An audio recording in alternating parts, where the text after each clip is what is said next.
गूंजता है, मेवाड़ हृदय से गूंजता है। एक मेवाड़ी, गुरुदेव शांति तूफान साहब की टिप्पणी, जब एक मेवाड़ी का सर काट लिया गया पाकिस्तानियों द्वारा, हेमराज का शीश काट के ले गए वो नालायक, तो जानते नहीं कि मेवाड़ी माटी क्या है। एक पत्रकार ने पूछ लिया उनकी बुआ से कि तुम्हारे भतीजे का शीश क्यों काट के ले गए हो पाकिस्तानी, तब एक मेवाड़ी माता जवाब देती है, एक बुआ मेवाड़ी उसकी कहती है कि वो नालायक, वो बदतमीज कायर मुल्क मेरे भतीजे का शीश इसलिए काट कर ले गए कि वो बता सके अपने मुल्क को कि ये मेवाड़ी का राजस्थानी का शीश है, लेकिन झुक नहीं सकता। ये कौन जवाब देता? ये मेरा राजस्थान, मेरा मेवाड़ जवाब देना जानता है। 1000 घरों से अफजल निकले, किसी एक घर से वीर शिरोमणि महाराणा प्रताप निकले तो सारे अफजल बिलों में घुस जाएंगे।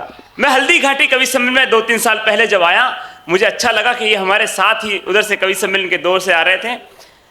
हमारा मेवाड़ जो ये परंपरा जानता है स्वागत की, अभिनंदन की, हमारा मेवाड़ है ये परंपरा जानता है। जब ट्रेन स्टेशन पर रुकी, फतेहनगर स्टेशन पर, तो लोग पानी लेके दौड़े, ठंडा जल लेकर। हमने पानी पिया। एक बुजुर्ग 70 साल की माताजी, उन्होंने बोतल आगे कर दी उस खिड़की से कि बेटा इसमें पानी भर देना। आप सच मानिएगा, आपका मेवाड़, अपना मेवाड़ कैसा है, आपका अपना बेटा कैसा है। उस बूढ़ी माँ ने अपनी जब बोतल आगे की तो उसका ढक्कन निकलकर पटरी के पास गिर गया, और किसकी हिम्मत की उस पटरी के पास से उस बूढ़ी माँ के बोतल का ढक्कन दे। उसकी आंखों से आंसू आ गए माँ की। हमने कहा हमारी बोतल ले लो माँ, रो मत। लेकिन वो बुजुर्ग माँ, उसने कहा कि बेटा मोल इस बोतल का नहीं, विश्वास का है।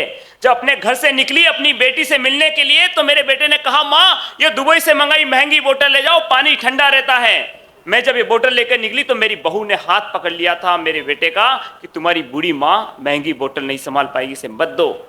आज ये ढक्कन नहीं गिरा है, मेरे बेटे का विश्वास गिर गया इसके साथ। उस बूढ़ी माँ की आंखों से शायद आंसू नहीं रुक रहे थे। तब आपका अपना मेवाड़ एकता फाउंडेशन, उसका एक सदस्य, आपका अपना बेटा, जिनका नाम हुआ करता है भरत राजपुरोहित, 1 सेकंड भी गवाए बिना नीचे उतरे और पूछा कि कितनी देर रुकेगी ट्रेन। बोले मात्र 5 मिनट का स्टॉपेज है। कैसे भी ये केंद्र प्रकांड अपने पांव से उस बोतल के ढक्कन को खींच कर लाया, उस बूढ़ी माँ के हाथ में रख दिया। उस माँ की आंखों में फिर आंसू आ गए। बोले मैं नहीं जानती कि बेटा आप कौन हो, लेकिन धन्य है वो मेवाड़, धन्य हो माँ जिसने ऐसे बेटे को जन्म दिया जो किसी माँ की आंखों में आंसू नहीं देख सकता। लेकिन गौ माता के चरण धूलि से मांगा हुआ बहुत शीघ्र आपकी मनोकामनाएं पूरी कर देता है। गौ माता सबसे बड़ी है, और वो संकल्प जो लेकर चल रहे हैं गौ सेवा का, वो अद्भुत है। कभी धर्म है वतन को जाति और मजहब के नाम पे न बंटने देंगे। 36 कौमों का ये अनुष्ठान, कभी धर्म है वतन को जाति और मजहब के नाम पे न बंटने देंगे। रखा कदम सरहद पे खुद को पीछे न हटने देंगे। सर कटे धड़ कटे या कट जाए बदन सारा, राष्ट्र दुलारी गौ माता को न कटने देंगे। एक बार तालियां उस गौ माता के दिव्य संकल्प के लिए।